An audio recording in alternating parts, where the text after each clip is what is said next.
عالم اسلام میں سے عالم عرب ان کے شکنجے میں جا چکا، کیوں بنا کر کھڑے ہوئے ہیں اسرائیل کو ماننے کے لیے اور سر تسلیم خم کرنے کے لیے؟ بہرحال نوٹ کر لیجئے، عالم عرب جا چکا۔ کوئی دن کی بات ہے، میں سنسنی پیدا نہیں کرنا چاہتا، لیکن حالات اور واقعات سے نگاہیں بند کرنا بھی کوئی دانشمندی کی بات نہیں ہے۔ یہ ایودھیا کی مسجد شہید کی گئی، ابھی یہ ایک بہت بڑا مزار جو ہے شہید کیا گیا، اور اس کے ساتھ کئی مسجدیں شہید کی گئی۔ یہ سب کیا ہے؟ یہ مسلمانوں کی نفس دیکھی جا رہی ہے کہ کوئی غیرت اور حمیت نام کی کوئی شے باقی ہے؟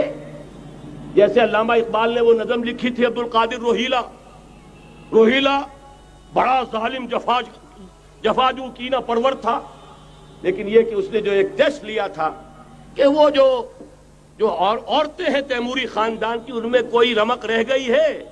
معلوم ہوا کہ نہیں، کہ غیرت نام تھا جس کا، گئی تیمور کے گھر سے، ختم، غیرت نکل گئی۔ اسی طرح ایودھیا کی مسجد، اب چرار شریف، اور یہ کوئی دن کی بات ہے کہ اب مسجد اقصی کا نمبر آیا کہ آیا، اس کے لیے پوری تیاریاں ہو چکی ہیں۔ یروشلم کا مشرقی حصہ خالی کرایا جا چکا ہے، اس کے اندر اب پورا تسلط یہودی کر رہے ہیں، یہاں تک کہ اب کے یاسر عرفات صاحب نے بھی کچھ نہ کچھ جو ہے احتجاج کی بات کی ہے، حالانکہ اب تک ہر بات مان کر منقار زیرے پر تھا، لیکن یہ کہ ایک وقت آتا ہے آخر کار اسے بھی کچھ بولنا پڑ گیا ہے۔ لیکن یہودی اب پیچھے قدم ہٹانے والا نہیں ہے۔ ان کا تھرڈ ٹیمپل، تیسری مرتبہ ہیکل سلیمانی تعمیر ہونا ہے۔ نوٹ کر لیجئے، ان کے لیے وہ وہی کچھ ہے جو ہمارے لیے کعبہ ہے، ان کے لیے ہیکل سلیمانی بالکل وہی حیثیت رکھتا ہے جو ہمارے لیے کعبہ۔ وہ ہیکل سلیمانی ایک مرتبہ پہلے نبوکدنضر کے ہاتھوں مسمار ہوا، پھر سن 70 عیسوی میں ٹائٹس کے ہاتھوں مسمار ہوا، سن 70 کے بعد آج 1995 میں کتنے برس ہو گئے؟ پورے 1925 برس ہو گئے کہ ان کا کعبہ زمین بوس پڑا ہوا ہے۔ اب تک تو ان کا بس نہیں تھا، اب تو بس ہے کہ نہیں؟ اب ان کی حکومت ہے کہ نہیں؟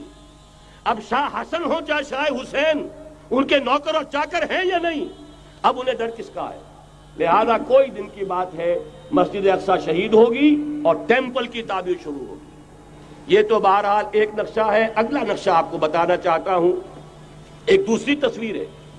یہ تصویر ہے زمینی، ایک تصویر ہے آسمانی۔ وَمَكَرُوا وَمَكَرَ اللَّهُ وَاللَّهُ خَيْرُ الْمَاكِرِينَ۔ انہوں نے اپنی سی تدبیریں کی، اللہ نے اپنی تدبیر کی، اور ظاہر بات ہے اللہ کی تدبیر سے بہتر تدبیر کس کی ہوگی؟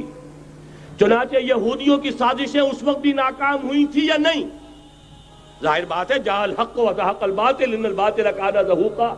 لہذا یہ آیتیں دونوں اعلان کر رہی ہیں کہ یہودیوں کی سازشیں بالآخر ناکام ہوں گی اور دین حق کا بول بالا ہو کر رہے گا۔ یہ تو ان آیتوں سے ظاہر ہے۔ یریدون لیطفئوا نور اللہ بافواہہم واللہ متم نورہ ولو کرہ الکافرون۔ یریدون ان یطفئوا نور اللہ بافواہہم ویابی اللہ الا ان یتم نورہ ولو کرہ الکافرون۔ هو الذی ارسل رسولہ بالہدی ودین الحق لیظہرہ علی الدین کلہ ولو کرہ المشرکون۔ اللہ نے تو بھیجا ہی ہے اپنے رسول کو اس فیصلے کے ساتھ اور یہ ذمہ داری اور مشن دے کر کہ جو دین حق آپ کو دے کر بھیجا جا رہا ہے اسے غالب کیجئے، نافذ کیجئے، قائم کیجئے۔ اس مشن کے ساتھ بھیجا جا رہا ہے۔ قرآن کہتا ہے ببانگ دہل وما ارسلناک الا کافۃ للناس بشیرا ونذیرا۔ اے محمد صلی اللہ علیہ وسلم، ہم نے نہیں بھیجا ہے آپ کو مگر پوری نوع انسانی کے لیے بشیر اور نذیر بنا کر۔ تو جان لیجئے کہ یہ مقصد بعثت محمدی صلی اللہ علیہ وسلم بتمام و کمال اس وقت پورا ہوگا جب کل عالم انسانیت پر، کل روئے ارضی پر اللہ کا دین اسی طرح غالب ہو جائے گا جس طرح کہ محمد رسول اللہ والذین معہ صلی اللہ علیہ وسلم ورضی اللہ تعالی عنہم اجمعین، ان کے ہاتھوں سے، ان کے ایثار سے، ان کی قربانیوں سے، جن کا نقشہ آپ کے سامنے مولانا کھینچ چکے ہیں، ان کے اثار، ان کی قربانیاں، ان کی محنت، ان کی جفاکشی، ان کی سرفروشی، ان کے جان تن من دھن لگا دینے کے نتیجے میں جیسے اس وقت غالب ہوا تھا، کل روئے ارضی پر غالب ہوگا، تب کہیں جا کر مقصد بعثت محمدی مکمل ہوگا۔ یہی وجہ ہے اقبال نے کہا تھا وقت فرصت ہے کہاں، کام ابھی باقی ہے، نور توحید کا اتمام ابھی باقی ہے۔ لیکن ساتھ ہی خوشخبری بھی دی تھی، یہ چمن معمور ہوگا نغمہ توحید سے، آئے گا وہ دور، یہ چمن معمور ہوگا نغمہ توحید سے، لازماً آ کر رہے گا۔